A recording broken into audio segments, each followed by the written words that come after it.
Assalamualaikum warahmatullahi wabarakatuh. Bismillahirrahmanirrahim. Alhamdulillahirabbil alamin. Wal 'aqibatu lil muttaqin wa la udwana illa 'alal zalimin. Asyhadu an la ilaha illallah al-malikul haqqul mubin wa asyhadu anna Muhammadar Rasulullah as-shadiqul wa'dil amin. Allahumma shalli wa sallim wa karim wa barik ala Muhammad wa ala alihi wa sahbihi ajma'in wa man tabi'ahum bi ihsan ila yaumiddin. Bersama-sama kita melihatkan para ketua pembangunan Masjid Jiliyah, para pengurus DKM, para pengurus RT, para pengurus majelis taklim, para sepuh, para tokoh masyarakat, para ilmu ahli ibadah, bapak-bapak, ibu-ibu, hadirin dan hadirat sekalian yang dimuliakan Allah Subhanahu wa taala. Alhamdulillah pagi hari ini dengan izin dan perkenan Allah Subhanahu wa taala kita bisa berkumpul di tempat yang mulia ini dalam rangka untuk menggali tafsir Al-Quran untuk bisa kita manfaatkan dalam kehidupan kita. Insyaallah hari ini kita akan lanjutkan kajian episode yang kedua dari surah Yusuf, yaitu surah Yusuf ayat 19. Surah Yusuf ayat 19.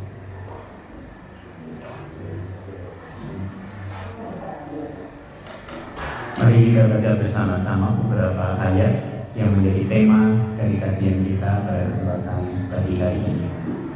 A'udzu billahi minasy syaithanir rajim. Bismillahirrahmanirrahim.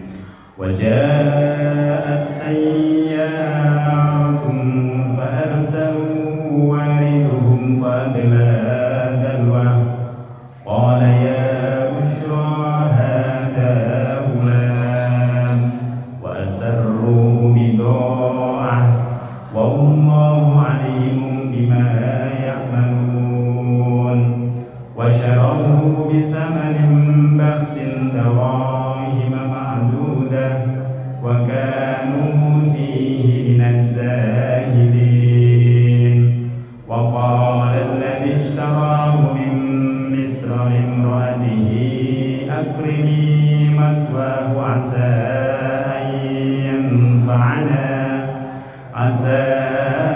an yanfa'ana aw nattakhidahu walada wa kadzalika makkanna li Yusuf fil ardi wa linu'allimahu min ta'wilil ahadits wallahu ghalibun 'ala amrihi walakinna aktsaran nasi la ya'lamun. Walamma balagha ashuddahu ataynahu hukman wa 'ilman wa kadzalika najzil muhsinin. Wa rawadathu allati huwa fi baytiha an nafsihi wa ghallaqatil abwaba wa qalat hayta lak qala ma'adallahi innahu rabbi ahsanu mathwaya innahu la yuflihudh dhalimun. Wa laqad hammat bihi wa hamma biha lawla an ra'a burhana rabbih kadzalika linasrif 'anhu as-su'a wal fahsya innahu min 'ibadina al-mukhlasin. Wastayqana al-baba wa qaddat qamisahu min duburin wa alfa ya sayyidaha al-bab qalat ma jazaa'u man arada bi ahlika su'an illa an yusjana aw 'adabun alim. Qala hiya rawadatni 'an nafsi wa shahida shahidun min ahliha in kana qamisuhu qudda min quburin fasadaqat wa huwa minal kadhibin.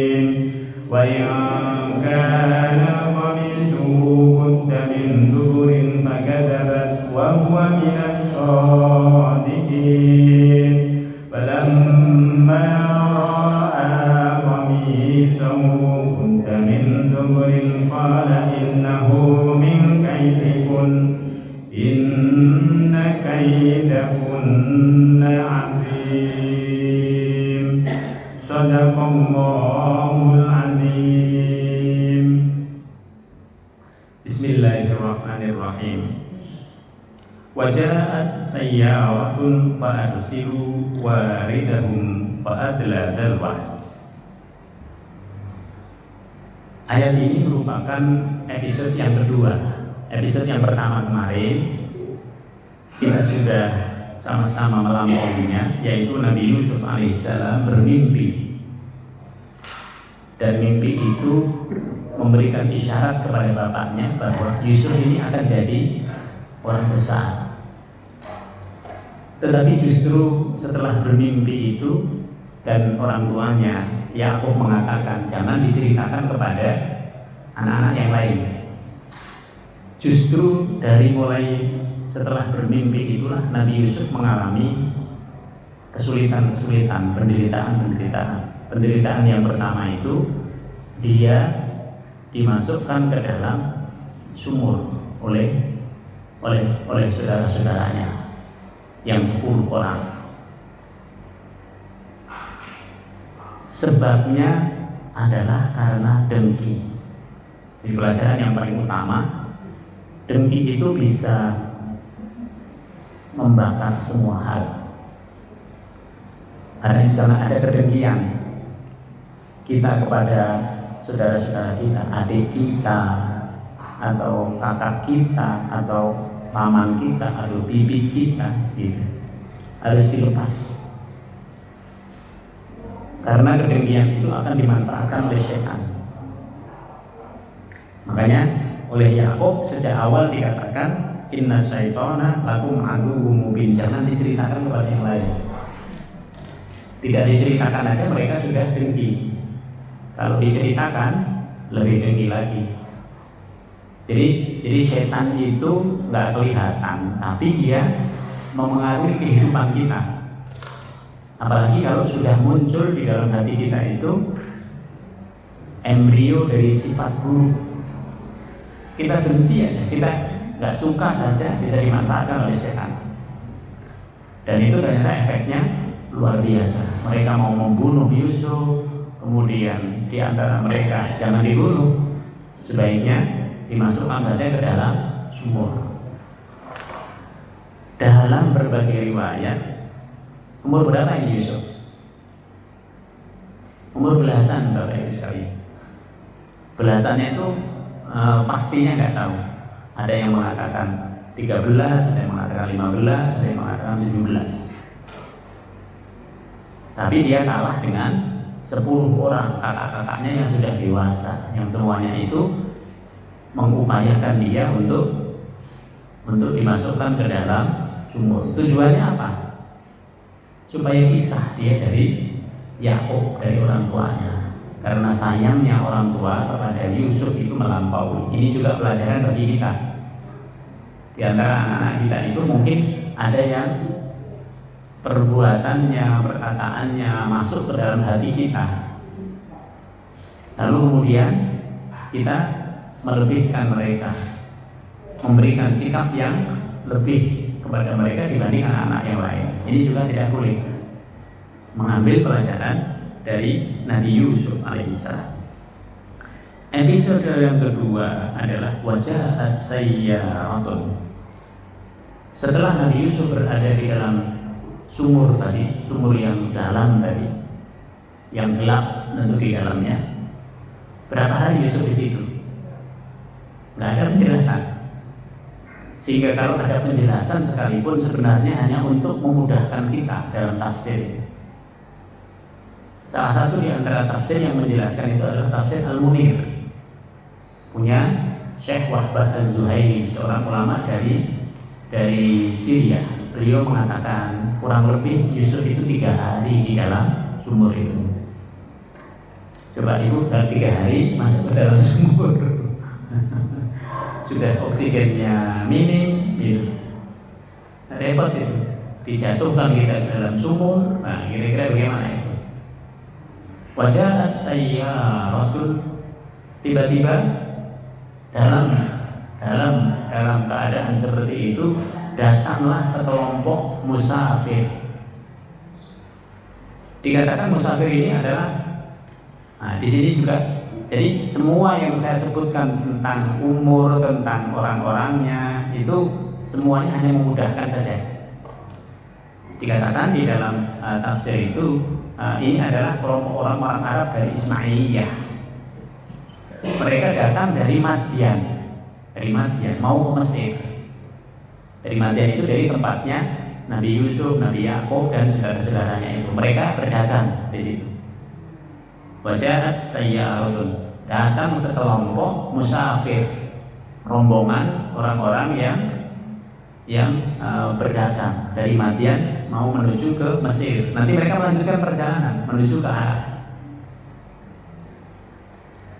Kemudian fa'arsalu waridahu, mereka menyuruh di antara rombongan itu untuk mengambil air. Bisa dibayangkan Bu, dulu nggak ada Bu orang jual air di pinggir jalan seperti di Indonesia. Kalau Bapak Ibu datang dari sini ke Banyuwangi, itu air gampang banget, ya kan? Ibu tinggal berhenti aja, banyak itu penjual air. Coba dulu bayangkan, Wali Songo, bayangkan kalau datang mereka dari Demak menuju ke Kediri, itu nggak ada air. Mereka harus membawa. Lebih sulit lagi pada waktu zamannya Yusuf alaihissalam. Sehingga kalau mereka ketemu sumur, maka mereka mengambil air di situ. Ketika salah seorang di antara atau sekelompok orang di antara kelompok mereka itu mengambil air, fa'adla dalwah, dia menurunkan timbanya. Seperti biasa, air itu ada timbanya, dan itu tidak otomatis ada Bu, gitu. Jadi jangan dibayangkan air itu sudah ada timbanya yang ada di situ, belum tentu. Timbanya itu harus sendiri, gitu. Diambil kita sendiri dari rombongan itu. Terus berapa panjang itu, coba bayangkan berapa panjang talinya. Jadi apa yang disampaikan oleh Al-Quran itu kelihatannya sederhana, tapi sebenarnya pada kenyataannya itu detail dia. Fa'adla dalwah, lalu mereka menurunkan timba ke situ. Qala ya Bushra hadza ghulam. Kok berat gitu. Kan Yusuf umurnya sekitar tadi, kalau nggak 13, 15, 17 tahun. Anak umur 17 tahun kan sudah remaja itu. Kok berat? Ini kok nggak seperti air yang diangkat-angkat sebelumnya gitu. Kok giliran air yang ini kok berat? Begitu mereka menarik ke atas, terus ditarik ke atas, kan bermacam-macam ininya. Asumsinya itu bermacam-macam. Ini kira-kira apa? Ini apa ular? Apa binatang apa gitu. Ya Bushra hadza ghulam. Begitu mereka lihat, ternyata ada anaknya, ada anak remaja yang ada di timba kita ini. Coba bayangkan. Jadi di antara rasa khawatir itu apa, ternyata itu adalah seorang anak remaja. Itu yang membuat mereka itu mengatakan ya Bushra hadza ghulam. Ternyata yang naik di timba kita ini adalah anak remaja. Ya Bushra hadza ghulam gitu. Ini anak ini ganteng sekali gitu.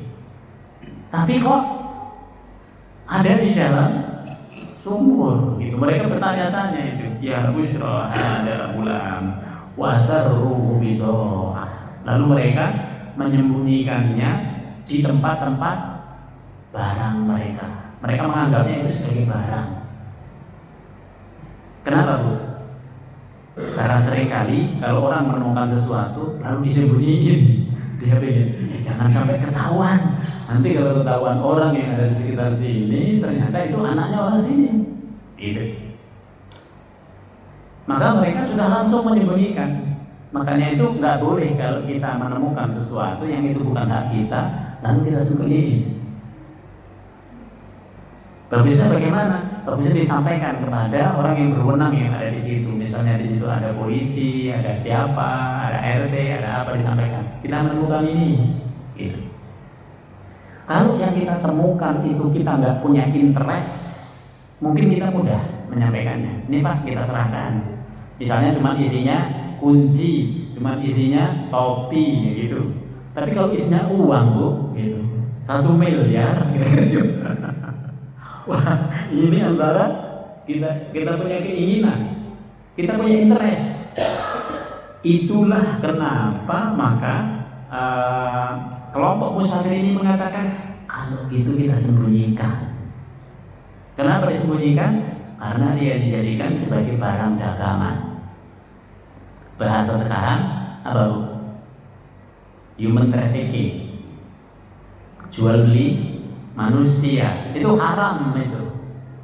Tapi dulu belum ada hukum itu, belum ada hukum. Dulu menjual manusia itu biasa. Banyak orang Eropa membeli anak-anak dari orang Afrika. Bilal itu di Arab dijadikan sebagai budak, dijual loh. Nah itu untuk menunjukkan apa? Menunjukkan bahwa hukum itu terus berkembang menuju ke arah yang lebih baik.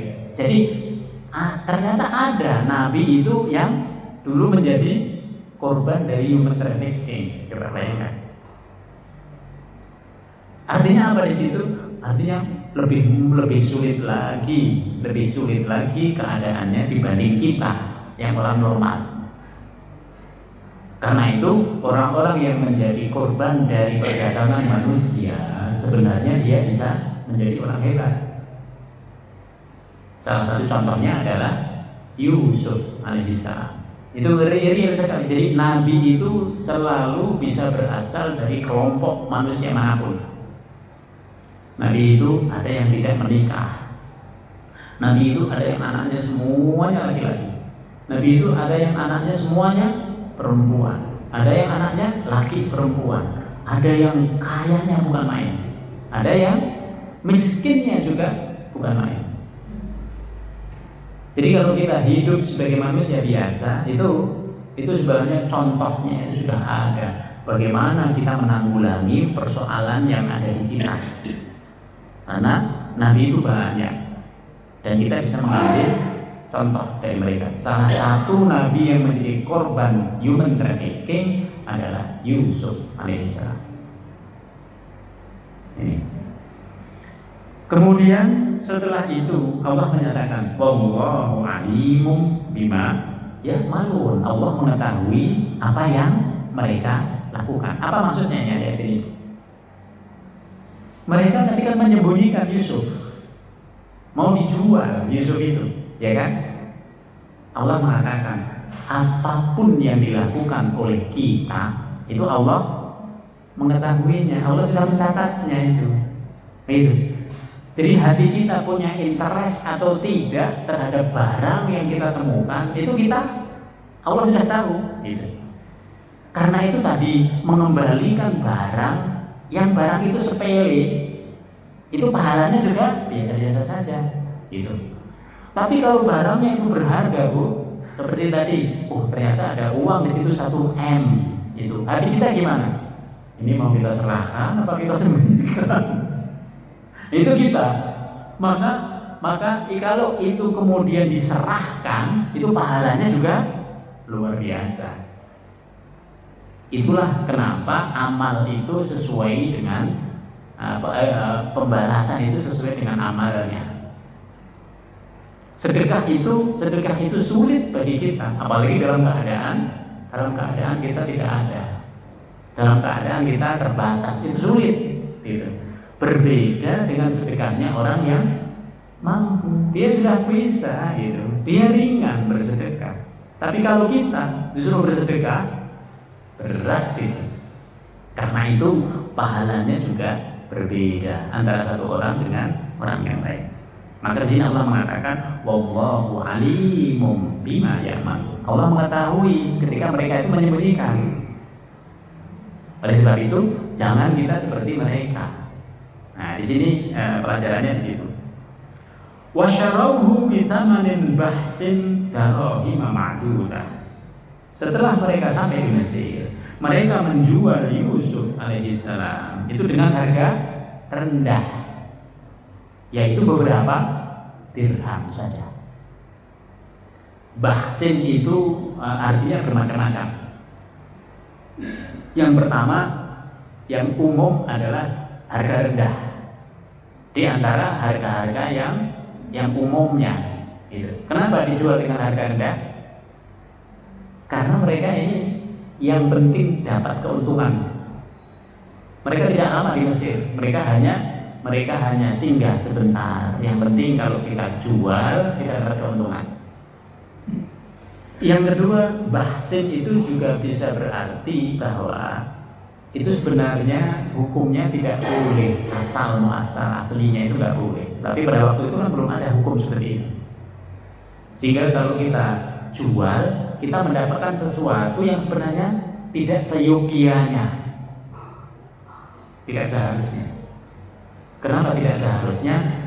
Karena tidak boleh manusia itu diperjualbelikan.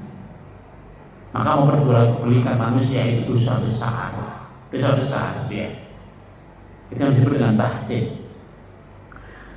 Darahima ma'dudah, beberapa dirham saja. Kalau Bapak Ibu cari di banyak tafsir nggak ketemu berapa. Tapi kalau dalam tafsir Al-Munir itu dikatakan berapa ini dijualnya? Tidak lebih dari 40 dirham. Sebagian mengatakan hanya 20 dirham, ada yang mengatakan 27 dirham. Ini nggak pasti. Tapi dijual dengan harga di bawahnya 1 uqiyah. 1 uqiyah itu kalau menurut sebagian ulama ada yang mengatakan 33 gram emas. Itu 1 uqiyah. Sebagian yang mengatakan 40. Nabi Muhammad SAW itu memberikan mahar kepada Khadijah itu 11 uqiyah. 11 kali 33 itu 300-an sekian gram emas gitu. Nah, itu menunjukkan bahwa Nabi pada saat itu memang sedang kaya, menjadi owner dari usaha-usahanya, dan yang dinikahi ini adalah orang kaya, karena itu harus menyesuaikan. Nah, ini yang disebut dengan ma'ruf. Kalau orang yang dinikahi itu orang biasa-biasa saja, ya harus disesuaikan. Gitu. Jangan sampai mahar itu menjadi persoalan pertama dalam perkawinan. Nah, maka harus disesuaikan. Dijual dengan harga yang sangat murah, hanya 20-an dirham saja. Wa kanu fihi minaz zahidin, karena mereka memang tidak tertarik kepada Yusuf ini. Udah dijual, yang penting laku, yang penting ada orang yang beli. Nah, gitu. Wa qala alladhi ishtarahu min Misra limra'atihi. Siapa yang membeli? Yang membeli adalah Al-Aziz. Al-Aziz itu adalah seorang perdana menteri pada waktu itu. Al-Aziz. Nanti Al-Aziz ini disebut oleh Al-Quran. Siapa namanya Al-Aziz ini? Namanya itu Kitmir. Namanya itu Kitmir. Dalam riwayat dikatakan dia namanya Kitmir. Nanti Al-Aziz ini sebagai perdana menteri, dia bekerja pada kerajaan yang ada di situ. Al-Malik namanya. Kerajaannya itu pada waktu itu disebut dengan Al-Malik. Sementara yang dihadapi oleh Nabi Musa itu raja-rajanya disebut dengan Fir'aun.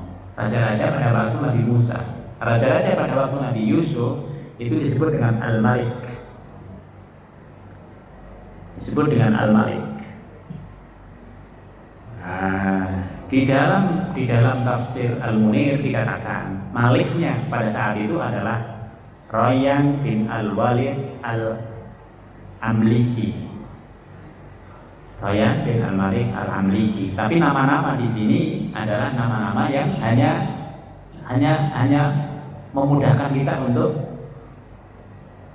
untuk pikiran kita ini supaya clear siapa sebenarnya di situ. Tidak sepenuhnya bahwa nama ini mengandung kebenaran, karena itu sudah berlangsung sekian ribu tahun yang lalu. Dia berkata kepada imro'atahu, kepada istrinya. Siapa nama istrinya? Nah, kita semuanya tahu nih, sangat terkenal. Nama istrinya itu adalah Zulaikha. Zulaikha namanya, Zulaikha. Nama asli Zulaikha itu siapa? Nama aslinya siapa? Nah, di situ. Nama aslinya itu Ra'il binti Ra'abil. Ra'il binti Ra'abil. Nah, di sini namanya itu. Ra'il binti Ra'abil.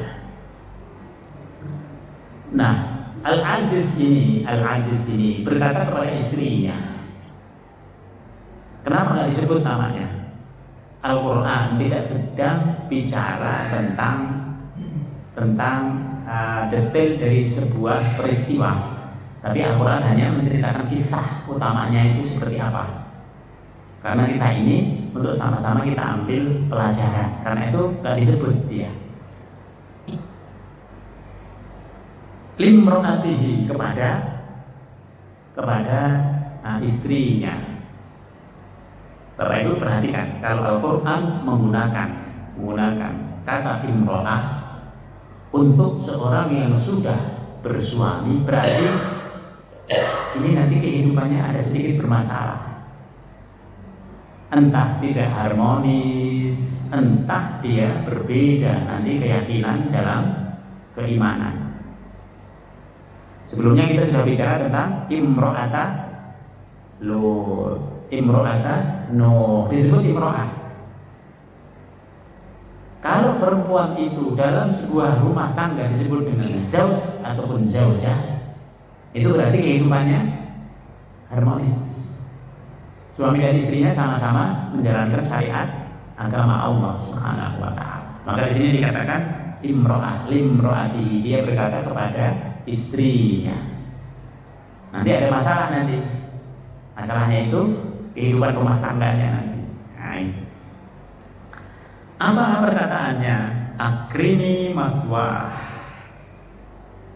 berikan dia tempat, layani dia, kalau bisa pelihara dia sebaik-baiknya.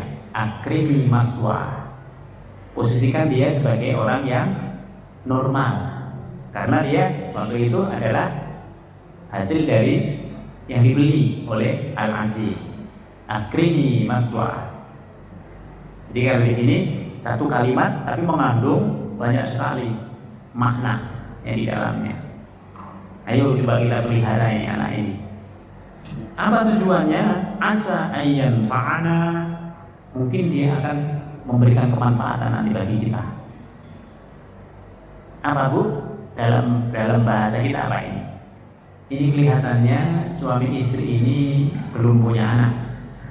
Bisa macam-macam dia pikirnya. Mungkin dia akan nanti bermanfaat bagi kita. Kalau kita pelihara ini anak, lalu kita nanti tua, bisa jadi dia yang akan membantu kita setelah kita masa tua. Bisa di situ. Atau kalau nggak begitu, aunat takhidahu walada, atau kita jadikan sebagai anak kita. Makanya nggak dijelaskan apakah suami istri ini punya anak, tidak dijelaskan. Bisa jadi dia punya anak, bisa jadi. Tapi begitu menemukan, begitu membeli Yusuf, langsung inilah pertolongan Allah. Langsung apa yang dirasakan oleh Al-Aziz itu berbeda. Kayaknya anak ini beda dengan anak yang lain. Gitu. Itulah yang disebut dengan bantuan Allah Subhanahu wa taala. Yusuf itu mendapatkan bantuan dari Allah Subhanahu wa taala ketika dia dimasukkan ke dalam itu di luar kuasa dia. Hidup itu begitu. Kita ini banyak sekali dibantu oleh Allah Subhanahu wa taala. Allah itu selalu campur tangan dalam kehidupan kita. Kalau enggak, kita enggak sehat ini, kita enggak sesehat ini. Kalau enggak, mungkin kita sudah terjadi apa-apa. Malaikat itu selalu membackup kita. Itu pasti. Malaikat itu kalau kita mau jatuh, dijaga oleh dia sehingga kita nggak jatuh. Kalau mau terjadi apa-apa, nah dia sudah memprotek kita. Cuma kita nggak tahu. Begitulah yang terjadi pada Nabi Yusuf alaihissalam. Di luar semua kuasa kita itu ada Allah. Nabi Yusuf nggak bisa itu mau keluar dari sumurnya itu nggak bisa kalau nggak ada si musafir ini. Lalu begitu ketemu dengan Al-Aziz, Al-Aziz itu punya rasa dalam hatinya. Ini anak ini kayaknya beda ini. Jadi ada yang Allah Subhanahu wa taala anugerahkan untuk bisa menembus fisiknya sehingga rasa yang ada di hati itu berbeda. Kalau Bapak Ibu perhatikan anak-anak kecil itu punya apa istilahnya? Punya sesuatu yang kalau orang memandangnya itu menjadi menarik. Anak kecil itu punya apa istilahnya? Jadi dari pancaran wajahnya itu membuat orang-orang yang lain itu mencurahkan sifat kasih sayang. Sehingga kalau kita melihatnya, oh lucu banget, kita selalu berkata lucu, gitu. Padahal itu, ya Allah, ini anak ini tidak pada pancaran wajahnya itu bisa menimbulkan kasih sayang buat orang yang melihatnya. Nah itu adalah anugerah dari Allah Subhanahu wa taala. Maka seringkali kalau kita melihat anak kecil itu lucu, gitu. Dan kita menjadi senang. Kadzalika makanna li Yusuf fil ardh. Sejak Nabi Yusuf itu kemudian diterima di rumahnya Al-Aziz itu, maka kehidupan Nabi Yusuf menjadi mulia. Semua tercukupi. Makanna. Nah, begitu dengan kita. Kita juga begitu. Karena itu maka masing-masing kita itu harus happy dengan yang kita miliki. Itulah yang kemudian dalam kajian sekarang disebut dengan authentic happiness. Authentic happiness, kebahagiaan yang sejati. Jadi kalau ibu masih melihat orang lain kok bahagia sekali ya, saya kok sedih ya, itu berarti belum bisa menikmati apa yang ada pada diri kita. Kalau yang dilihat itu selalu di luar, itu berarti orang lain yang melihat bahagia. Tidak authentic happiness. Authentic happiness itu bahagia dengan apa yang ada pada kita, mencukupkan semua yang ada di situ. Nah ini disebut dengan authentic happiness. Kalau orang sudah bisa menikmati kebahagiaan sejati yang ada pada dia mudah menikmati kebahagiaan dengan orang lain. Tapi kalau dia belum bisa menikmati kebahagiaan sejati pada dirinya, nah, dia akan kemerungsung hatinya. Nah itu kemerungsung, melihat orang lain begini jadi puyeng, melihat orang begini jadi pusing, melihat orang begini ya gitu. Nah di situ karena memang dia tidak punya authentic happiness-nya. Karena itu Nabi Yusuf alaihissalam, Nabi itu dalam keadaan apapun dia happy. Sakit pun bisa happy. Nabi Ayub itu happy itu. Happy ya Allah, saya terima semuanya karena semuanya ini perjalanan dari hidup saya kembalikan kepada Allah. Dua kuncinya. Di pertama yang diajarkan oleh Nabi Yakub, fasabrun jamil, dia harus sabar. Yang pertama, sabar itu dengan mengusahakan, saya usaha begini, usaha untuk bangkit, usaha untuk memperbaiki, fasabrun jamil. Yang kedua, wallahul musta'an, minta pertolongan kepada Allah. Kalau kita minta pertolongan kepada orang, belum tentu orang itu bisa tuh. Orang yang kita anggap bisa nolong kita pun dia mengatakan enggak lah gitu. Nah, sehingga kita mengatakan, ya Allah, orang yang sudah saya minta tolong, saya berharap bisa minta tolong, ternyata dia mengatakan kagak. Nah, gitu. Coba, karena kita dalam keadaan begitu. Coba kita dalam keadaan yang terbaik, kita enggak minta apa-apa, orang lain menawarkan pertolongan. Nah itu bedanya. Jadi keadaan itu membuat apa yang ada di sekitar kita itu seperti sembrani. Kita itu seperti sembrani. Kalau keadaan kita baik itu menarik banyak orang. Tapi kalau keadaan kita itu tidak menarik, apa yang terjadi, Bu? Orang di dekat kita pun tidak mau kita. Nah, itu keadaan. Nah, karena itu kalau orang itu kuat kepada Allah, maka apa yang terjadi? Dia bisa menikmati authentic happiness tadi. Udah, kita nikmati semuanya, ternyata nikmat juga semuanya. Coba. Maka kuncinya itu dua, sabar dan minta pertolongan kepada Allah Subhanahu wa ta'ala. Walinu'allimahu min ta'wilil ahadits. Selama berada di rumah itu, ternyata Allah Subhanahu wa ta'ala mengajarkan kepada Nabi Yusuf alaihissalam kemampuan untuk menakwilkan peristiwa-peristiwa. Artinya apa di situ? Artinya di rumah itu Yusuf juga belajar loh. Yusuf belajar bagaimana kehidupan rumah tangga dari kedua orang ini. Yusuf belajar bagaimana Al-Aziz ini menyelesaikan persoalan-persoalan di kantornya. Yusuf belajar dari situ. Sehingga Allah Subhanahu wa ta'ala, karena Yusuf ini orang yang baik, walinu'allimahu min ta'wilil ahadits.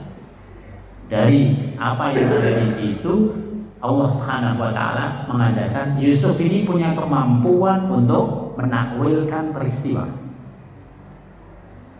Artinya apa di situ?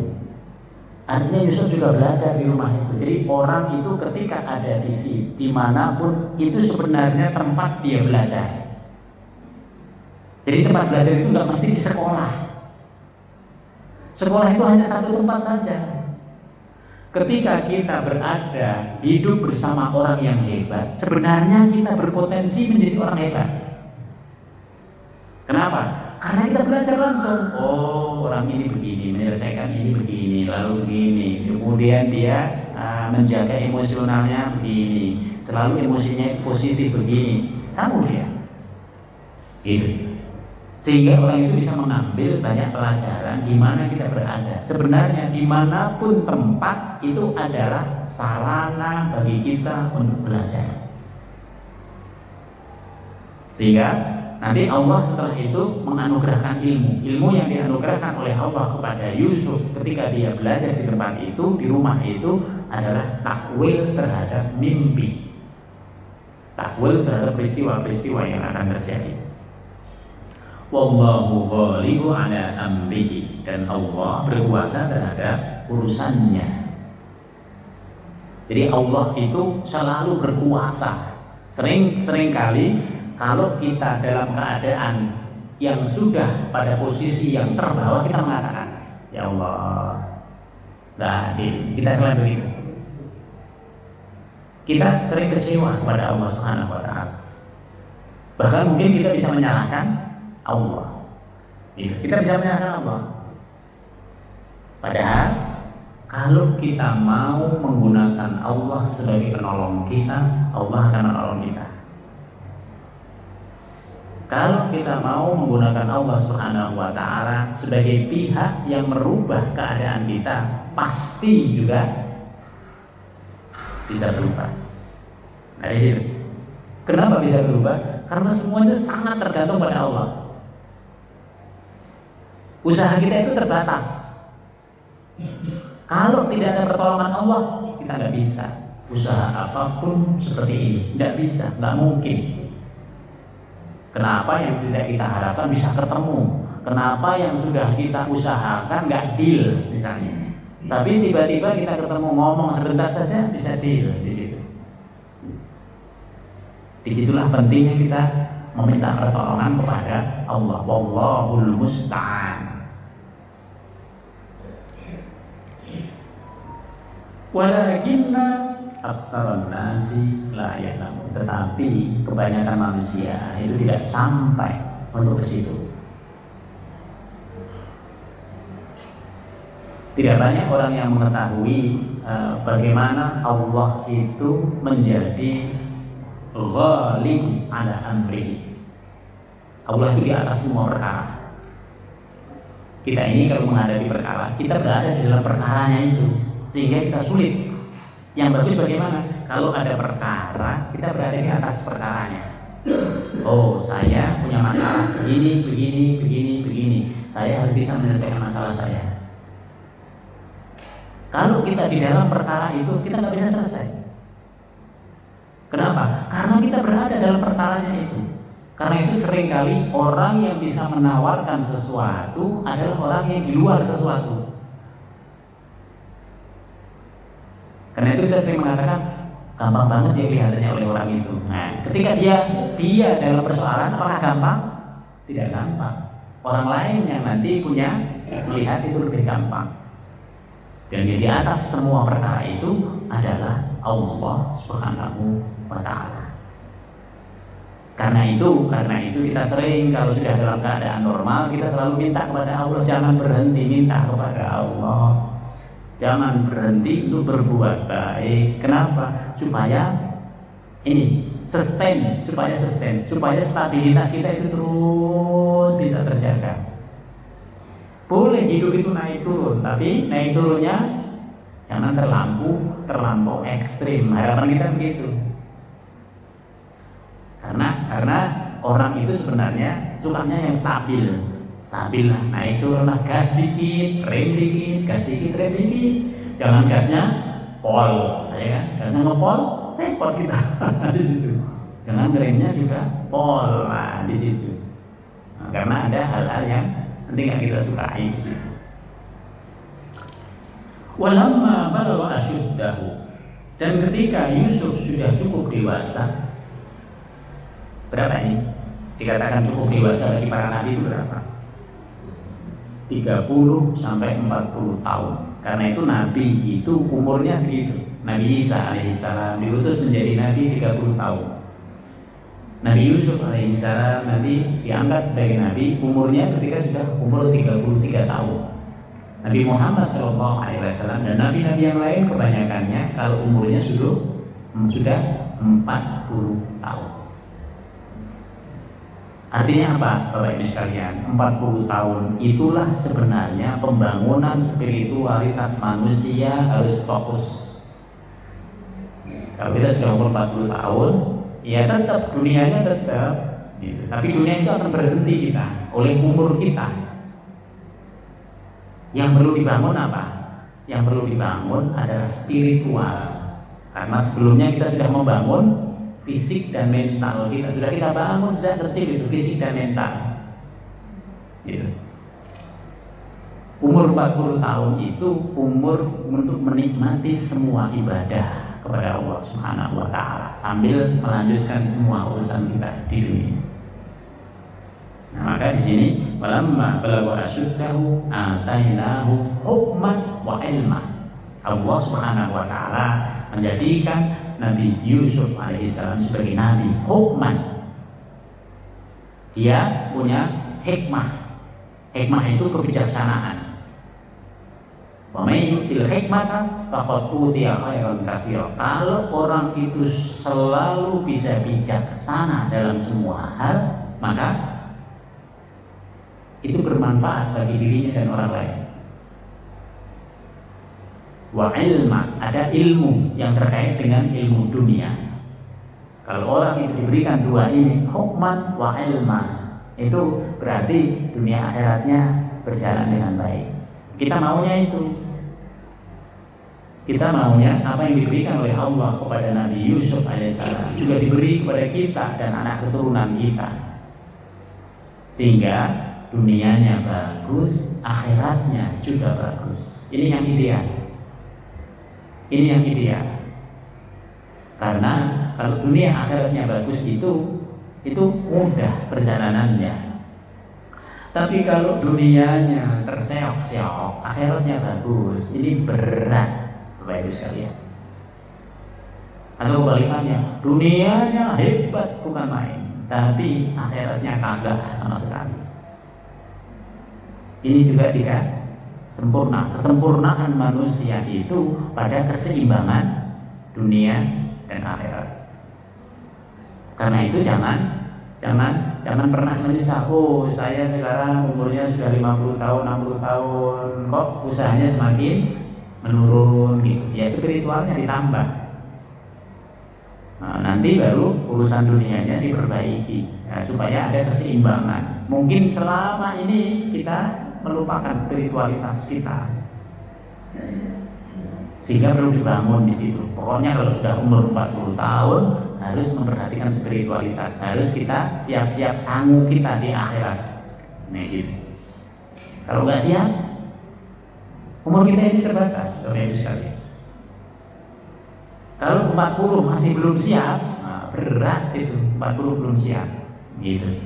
Sebelumnya itu kita masih istilahnya main-main, sholat masih main-main, ya kan? Infak juga masih sekedarnya, berbuat baik juga apa adanya, gitu. Sebelum 40 tahun itu kita.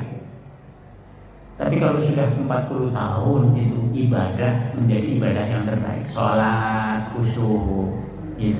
Walaupun berat khusyuknya itu, kita infak yang terbaik. Umur 40 tahun, sarana kebaikannya itu banyak, beruntunglah di situ. Karena Allah mengarahkan kita untuk menjadi orang yang baik di akhirat. Ada orang yang sudah berumur 40 tahun mau berbuat baik itu bingung. Nah itu. Kita tersedia semua sarananya. Makanya beruntunglah orang kalau di rumah dia, di sekitar dia, di lingkungan dia tersedia berbagai kebaikan ketika dia berumur 40 tahun itu. Itu pertanda bahwa akhiratnya insya Allah akan dalam keadaan yang lebih baik daripada dunianya. Wa kadzalika najzil muhsinin. Kenapa Allah menganugerahkan ilmu tadi? Karena Yusuf itu menjaga kebaikan diri. Muhsinin itu apa Bapak Ibu sekalian? Muhsinin itu bisa kita dapati kalau kita yang pertama iman dan takwa. Muhsinin itu kelanjutan daripada iman dan takwa. Kelanjutannya apa? Berbuat baik terus sampai pada tingkat yang mukhlas. Kita ini berbuat baik kan, kita ikhlaskan. Coba lihat dulu dari semua yang kita lakukan, bapak-bapak yang semua yang kita lakukan, apakah semuanya ikhlas selama ini? Belum. Ada yang nggak ikhlas. Kemarin kita ada yang marah-marah setelah berbuat ini, ada yang berbuat ini kita ini nggak sempurna, gitu. Kita cuma berbuat begitu, orang pada melakukan apa-apa kita nggak ikut di dalamnya, misalnya gitu. Tapi kalau sudah umur 40 tahun, diusahakan pokoknya harus ikhlas. Bagaimana caranya bisa ikhlas? Ikhlas saja, semua diikhlaskan pada Allah. Istiqomah kebaikan itulah yang akan menjadikan kita mudah ikhlas. Dulu kita disebut mukhlis. Kalau perempuan mukhlisah, berusaha untuk ikhlas. Tapi kalau sudah umur 40 tahun ke atas, itu gampang ikhlas, namanya mukhlas. Ada apa-apa sudah mukhlas, sudah nggak kepikiran lagi yang dilakukan tadi apa, kemudian apa-apa, enggak. Yang penting dia sudah berbuat baik. Itu disebut dengan mukhlas. Nabi itu semuanya mukhlas. Keikhlasannya itu dianugerahkan oleh Allah. Kalau kita enggak, keikhlasan itu harus kita usahakan. Nah, disitulah perjuangan kita di dalam melakukan amal-amal kita. Warawadatuhu allati huwa fi baitiha an-nafsi. Dan perempuan yang Yusuf tinggal di dalamnya itu rawadat, dia itu menggoda Nabi Yusuf alaihissalam. Belum jadi nabi, dia menggoda. Coba bayangkan kehidupan rumah tangganya tidak harmonis. Lalu di situ ternyata ada anak pungut. Anak pungutnya ini ternyata gantengnya bukan main. Dalam sebuah kitab yang ditulis oleh Ibnu Katsir kalau tidak salah dikatakan Nabi Yusuf itu kegantengannya itu berapa Bu perbandingannya? Jadi kalau orang di dunia ini 100% dijadikan kegantengannya itu berkumpul kegantengan semua orang itu 100%. Nabi Yusuf itu 50%-nya itu dikuasai oleh Nabi Yusuf. Jadi ibu yang lihat orang ganteng-ganteng di TV itu nggak ada apa-apanya dengan Nabi Yusuf. Gitu. Bintang-bintangnya ibu yang di Korea, yang di mana, yang di mana, yang di mana, nggak ada apa-apanya. Dibanding Nabi Yusuf alaihissalam, sangat terkenal gantengnya. Tapi para ulama mengatakan sebenarnya yang lebih ganteng lagi itu yang menguasai 100% kegantengan dunia itu adalah Nabi Muhammad SAW. Cuman dia nggak seterkenal Yusuf. Nabi Muhammad itu luar biasa. Cuman dia nggak seterkenal Yusuf ini. Jadi keterkenalannya itu berbeda-beda. Keterkenalan itu berbeda-beda. Sekarang banyak orang yang biasa-biasa saja terkenal, ya kan? Nah, itu banyak ini. Bahkan yang justru yang orang kebalikannya juga menjadi terkenal. Orang yang kebalikan dari ganteng, yang cantik itu malah bisa terkenal. Nah, di sini. Ini itu menunjukkan bahwa keterkenalan itu berbeda dengan hakikat yang sesungguhnya. Zulaikha ini menggoda Yusuf. Bagaimana tidak? Dari umur 17 tahun katakanlah sampai umur 30 tahun. 13 tahun dia hidup di rumah itu. Bisa dibayangkan 13 tahun ada di situ, dari remaja menjadi dewasa, menjadi anak yang bagaimana dia nggak tertarik? Sangat wajar gitu.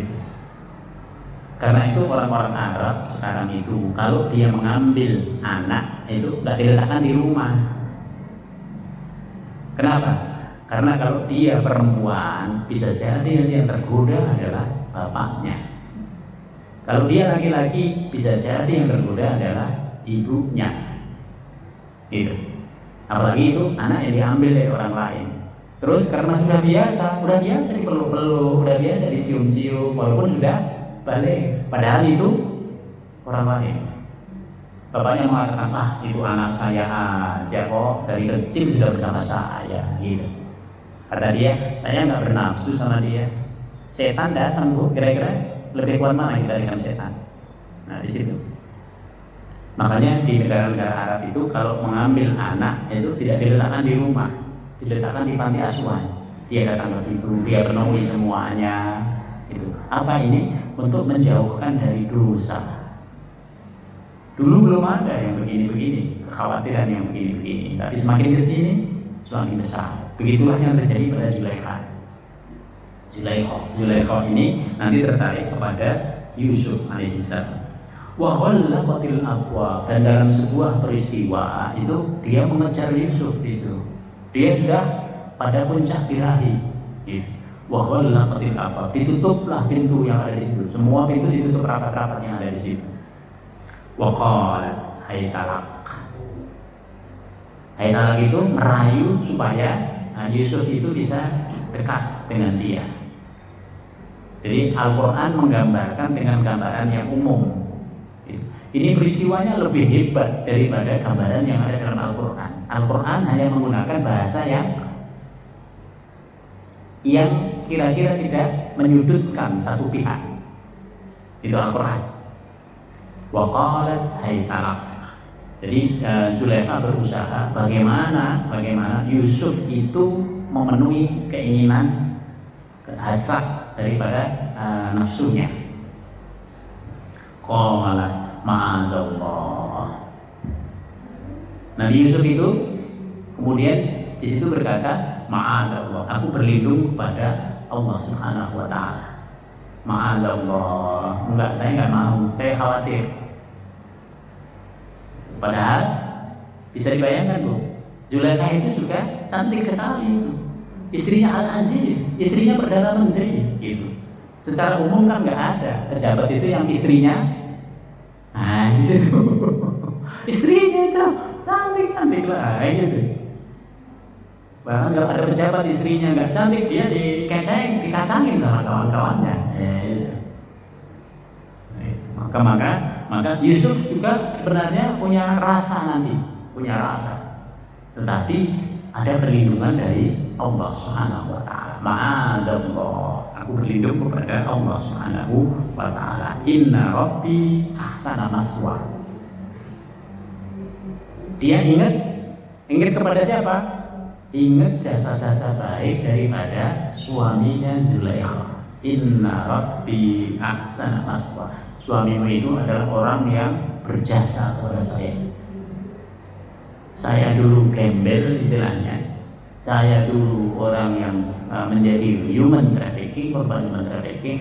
Ternyata setelah di rumah ini menjadi orang yang dimuliakan. Dan yang memuliakan itu adalah suamimu. Dan itu adalah cara Allah Subhanahu wa ta'ala. Jadi jangan lupa bahwa apapun itu sebenarnya berhubungan dengan Allah. Tanpa ada campur tangan Allah, tidak bisa. Karena itu suamimu itu orang yang luar biasa. Saya nggak mungkin mengkhianatinya. Makanya dosa yang sangat besar itu adalah dosa pengkhianatan terhadap orang yang sudah berbaik kepada kita. Ada perbuatan zina, tapi kalau orang yang dizinai itu adalah tetangganya sendiri, itu lebih besar dosanya. Begitu juga dengan orang yang berbuat baik kepada kita. Orang sudah berbuat baik sama kita, terus kemudian kita khianati, itu lebih besar dosanya daripada pengkhianatan terhadap orang yang lain yang tidak punya hubungan. Makanya suami dan istri itu perbuatannya selalu ma'ruf. Kenapa ma'ruf? Karena dia sudah terikat dengan ikatan pernikahan. Kalau kita berbuat baik kepada suami atau istri kita, pahalanya itu selalu dua. Ada pahala merupakan kewajiban kita, ada sedekah kita. Jadi semua yang kita lakukan itu ada sedekah kita. Kalau pengen nyari pahala yang banyak di rumah, semua yang kita lakukan itu selain kewajiban, dia juga ada sedekah kita. Maka sebenarnya kalau suami dan istri itu baik dalam kehidupan rumah tangganya, itu sudah baik itu secara keseluruhan. Tinggal yang sosial saja, tinggal kepada tetangga, tinggal nanti ke masjid kalau ada ke masjid, tinggal di luarannya, tinggal luaran saja. Tapi dalamnya itu sudah selesai. Karena itu kenapa dalam agama Islam di dalam dulu dibaikin itu.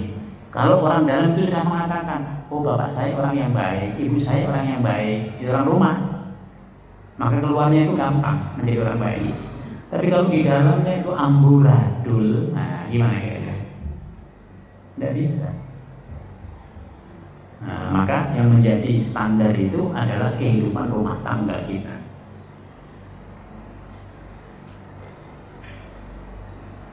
Innahu la yuflihud dhalimun. Sesungguhnya orang yang zalim itu tidak akan pernah beruntung. Jadi orang yang zalim itu nggak akan pernah beruntung. Orang yang berbuat aniaya itu nggak akan pernah beruntung di dunia maupun di akhirat. Sementara orang yang berbuat baik itu akan dibalas kebaikan. Kalaupun orang yang berbuat baik itu tidak mendapatkan kebaikan pada saat itu, kalaupun orang yang berbuat baik tidak mendapatkan kebaikan saat itu, dia sudah pasti akan dijamin kebaikannya oleh Allah. Jadi hidup ini tidak hanya di dunia. Karena itu, kalau apa yang tidak kita dapati di dunia bagi orang-orang yang baik, pasti akan dilipatkan datang oleh Allah di akhirat. Itu orang yang baik. Tapi orang yang zalim tidak akan pernah beruntung dia. Seandainya pun dia beruntung di dunia karena satu dan lain hal, dia akan lebih tidak beruntung lagi nanti di akhirat. Karena itu hidup ini dua, dunia dan akhirat, bukan hanya dunia saja. Walaqad hammat bihi wa hamma biha. Ini yang saya sebut tadi. Apakah Yusuf punya ketertarikan? Ada sedikit ketertarikan, bro. Kalau ada laki-laki, ada perempuan cantik dekat kepada dia, udah mayu-mayu dia nggak tertarik. Pertanyaan, ini ada apa-apa ini gitu? Kalau kita dideketin dengan orang yang seperti itu, coba sudah 13 tahun bersama, 13 tahun ini segala macamnya baik semuanya. Kalau ada laki-laki mengatakan, oh enggak, saya enggak tertarik, nah dia mau nyari yang mana lagi, misalnya gitu. Maka di sini ada ketertarikan dari Yusuf itu sebenarnya ada ketertarikan ini sebenarnya baik sekali orangnya, cantik sekali, orang udah segala-galanya di situ, gitu. Segala-galanya itu ada di Zulaikha. Ketertarikan ada. Makanya di sini walaqad hammat bihi wa hamma bihi. Kenapa didahulukan Zulaikha-nya? Karena Zulaikha yang lebih tertarik kepada Yusuf. Maka Yusuf diakhirkan. Seperti Nabi Ibrahim bersama Ismail membangun Ka'bah, ya kan? Yang didahulukan siapa? Nabi Ibrahim. Kenapa? Ismail masih kecil. Ismail hanya bawa apa yang diperlukan oleh bapaknya. Tolong ambil ini itu. Ismail centong ambilkan. Gitu. Tolong itu diudek, ya diambil sama Ismail. Begitu. Tapi semua yang mengerjakan itu adalah Ibrahim. Makanya nama Ibrahim didahulukan. Karena itu jangan khawatir kalau dalam sebuah perkumpulan kita banyak melakukan hal, orang lain nggak banyak. Jangan khawatir. Kenapa? Allah tahu siapa yang harus diprioritaskan nanti di antara orang-orang yang berbuat baik. Muhsinin itu banyak, tapi kalau Bapak Ibu berada di situ yang paling dominan, nanti juga kebaikannya akan dominan di sisi Allah Subhanahu wa Ta'ala. Allah nggak pernah salah, Bu. Nggak seperti kita, gitu. Allah mengetahui sampai yang ada di dalam hati kita. Karena itu Allah nggak pernah salah.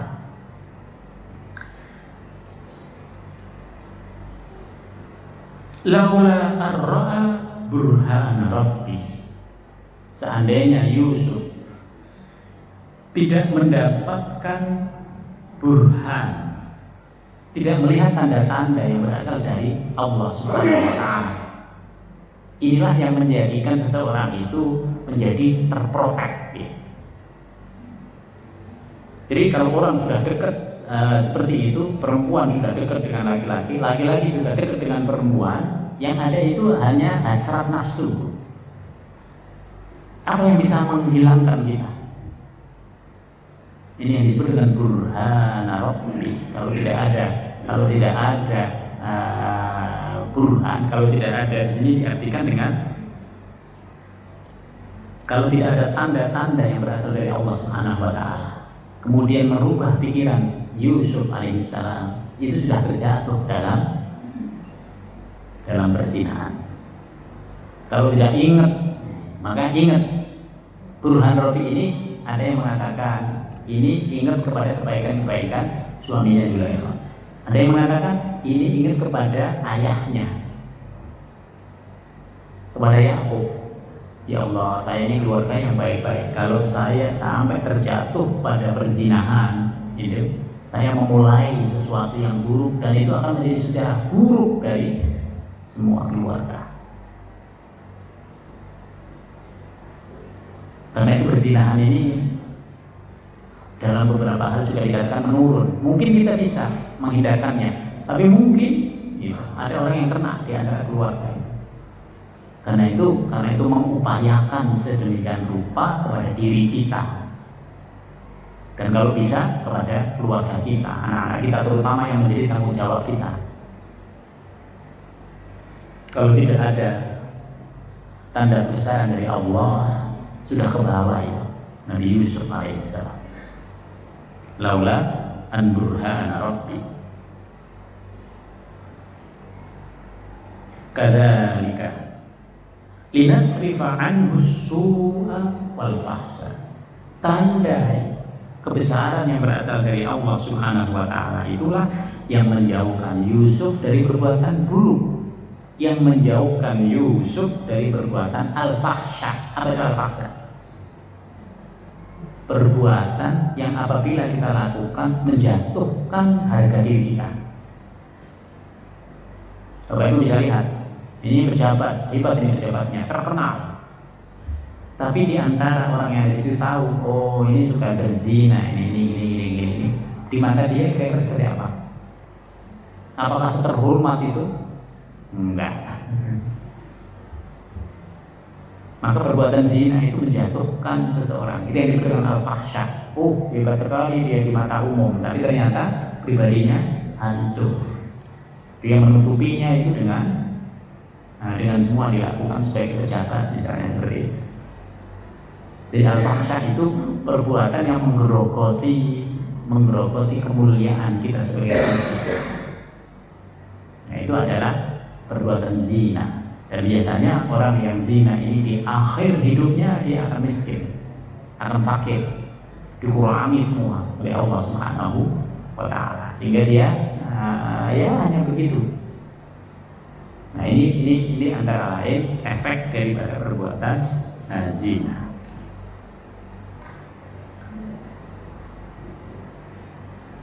Innahu min ibadina mukhlasin. Sesungguhnya Yusuf alaihissalam ini adalah mukhlas. Perhatikan Bu, hamba yang selalu ketika berbuat baik itu bisa ikhlas. Kita ini untuk bisa menjadi ikhlas perlu tubi. Kalau kita menggunakan teorinya Eric Fromm, kita ini berusaha untuk menjadi. Tapi kalau nabi itu dia sudah selalu bisa bersikap ikhlas. Untuk bisa menjadi untuk selalu bisa menjadi ikhlas, harus diistiqomahkan. Istiqomah terus. Sholat kita itu sudah ikhlas, insya Allah. Kenapa? Sudah biasa kita sholat. Tapi yang lain belum. Wastabaqal bab wa qaddat qamisuhu min duburin wa alfaya sayyidaha adalba. Dan keduanya kemudian karena Yusuf tidak mau, Yusuf meronta di situ, maka Zulaikha sangat berkeinginan untuk menguasai Yusuf. Sampai kemudian dua-duanya menuju ke pintu. Begitu pintu dibuka, belakangnya Yusuf itu sudah ditarik oleh bajunya Yusuf itu ditarik oleh Zulaikha. Begitu pintu berhasil dibuka oleh Yusuf, apa yang terjadi? Ternyata di depan pintu itu ada Al-Aziz, ada suaminya Zulaikha yang sudah masuk situ. Coba bayang. Coba kalau itu terjadi, perbuatannya terjadi, kira-kira berapa lama itu? Hanya perbuatan segitu singkatnya, tapi menghabiskan seluruh kebaikan yang ada pada Yusuf dan juga pada Zulaikha. Jadi perbuatan zina itu sederhana sekali, tapi dia menghancurkan seluruh kebaikan-kebaikan kita. Qalat ma jazaa'u man arada bi ahlika su'an. Sudah ketemu dengan suaminya, suaminya mempergoki di muka pintu itu. Zulaikha mengatakan, wahai suamiku, coba kira-kira apa balasan yang akan diberikan kepada orang yang mengganggu istrimu seperti ini. Bayangkan. Disitulah kemauan buruk itu menimbulkan keburukan yang lain. Maka seringkali kita mengatakan kalau kita sudah berdusta, berikutnya akan berdusta lagi. Kalau kita sudah berbuat buruk, ini akan berentek, akan berpengaruh kepada perbuatan yang lain. Illa ayyusjana au adabun alim. Kira-kira orang yang sudah berbuat buruk kepada istrimu seperti ini, baiknya diapain? Apakah dia dimasukkan penjara atau dia langsung disiksa di sini? Coba bayangkan Bu. Apa yang kemudian dikatakan oleh Yusuf untuk membelanya? Iya, rawadatni an nafsi. Yusuf hanya mengatakan satu kata, bukan saya yang berkehendak, tapi yang berkehendak adalah istrimu. Coba, apa di sini maksudnya? Kalau kita berhadapan dengan keadaan seperti itu dan kita ditipu oleh orang, kalau kita bisa mengatakan kebenaran, katakan. Jangan sampai kita diam. Kalau kita diam, apa yang terjadi? Udah kena dari Yusuf. Kalau Yusuf diam, Yusuf tidak membela diri, udah terjadi. Udah pasti Yusuf yang salah. Tapi Karena Yusuf mengatakan, bukan saya yang berkehendak, tapi dia yang berkehendak kepada saya. Terus kemudian wasyahida sahidum min ahliha in kana qamisuhu qudda min qubulin fasadaqat wa huwa minal kadhibin. Ternyata nanti didatangkan saksi dari keluarga besar ini di rumah ini. Didatangkan saksi. Saksi ini memberikan nasihat. Ini memang kita nggak tahu ini. Terakhir-terakhir ini memang Zulaikha itu sering sudah mengendap-endap ke tempatnya Yusuf. Sekarang gini cara menyelesaikannya. Kalau Yusuf ini nanti bajunya yang robek itu adalah di depan, berarti Yusuf yang salah. Yusuf yang mau terhadap Zulaikha. Maka pada ayat ini qudda min qubulin fasadaqat wa huwa minal kadhibin. Kalau dari depan berarti yang berdusta adalah Zulaikha. Dia berdusta dengan mengatakan bahwa Yusuf yang mau. Karena itu dia langsung mengatakan kepada suaminya, baiknya diapain ini? Kalau orang mengganggu istrimu, mengganggu aku seperti ini, apakah dimasukkan penjara atau disiksa saja dia di sini? Coba bayangkan. Kalau orang Arab, Bu, perempuan itu sangat berkuasa, terutama di daerah UAE, kemudian Bahrain. Kita sama-sama masuk ke dalam masuk lift. Kemudian dia mengatakan ini kepada polisi, kita yang masuk penjara. Mereka lebih percaya kepada perempuan asli mereka dibanding yang lain. Ini juga tidak benar. Tapi ini sudah berubah. Nah, dulu kalau ada apa-apa, kalau kita bertengkar dengan perempuan Arab, udah pasti kita yang kalah. Itu di Arab itu lebih mendahulukan warga negara mereka sendiri. Ini juga tidak adil. Nah, maka saksi ini termasuk adil. Kalau dari depan Yusufnya itu bajunya yang robek, berarti Yusuf yang benar, Zulaikha yang berdusta. Fa in kana qamisuhu qudda min duburin fakadabat wa huwa minas shadiqin. Tapi kalau yang robek itu adalah bajunya Yusuf yang di belakang, maka Yusuf yang benar. Dan yang salah adalah Zulaikha. Nah, ini jadi untuk bisa mengambil penyelesaian seperti ini nggak gampang. Hanya orang-orang yang hebat yang bisa seperti ini. Jadi tidak semua orang itu bisa menyelesaikan persoalan. Karena dalam menyelesaikan persoalan itu perlu ilmu. Maka ini kan kata kunci yang sangat istimewa. Kalau bajunya robek dari depan, berarti Yusuf yang mau. Artinya apa di situ? Yusuf yang berusaha untuk memperkosa Zulaikha. Nah, itu Yusuf semuanya. Karena itu perempuannya akan membela diri. Membela dirinya itu antara lain yaitu dengan merobek baju di situ, karena dia nggak bisa cara lain lagi.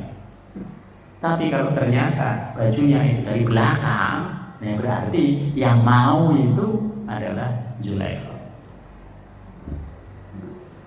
Falamma ra'a qamisahu qudda min duburin qala innahu min kaidikun inna kaidakunna alim. Setelah dicek, coba nanti didatangkan. Jadi ini sudah beberapa hari, Bu. Jadi peristiwa ini tidak langsung di situ. Sesudah beberapa hari peristiwa itu terjadi, kemudian minta nasihat Al-Aziz ini pada orang yang ada di rumah itu, baru kemudian didatangkan bajunya Yusuf. Datangkan baju Yusuf. Setelah didatangkan baju Yusuf itu ternyata robeknya di belakang, lalu Al-Aziz mengatakan, innahu min kaidikun. Ini adalah tipu dayamu. Kamu yang berhasad kepada Yusuf. Kamu berbohong bahwa bagaimana ini, apakah Yusuf disiksa di sini atau dimasukkan penjara? Inna kaidakunna adim. Sungguh engkau luar biasa telah memutarbalikkan fakta. Sungguh engkau luar biasa sudah memfitnah Yusuf. Nah, di situ. Inna kaidakunna azim. Kamu sudah lama ini memendam. Nah, itu di bahasa itu sudah lama memendam sampai terjadi kejadian sampai hari ini. Ini episode yang kedua Bapak Ibu sekalian.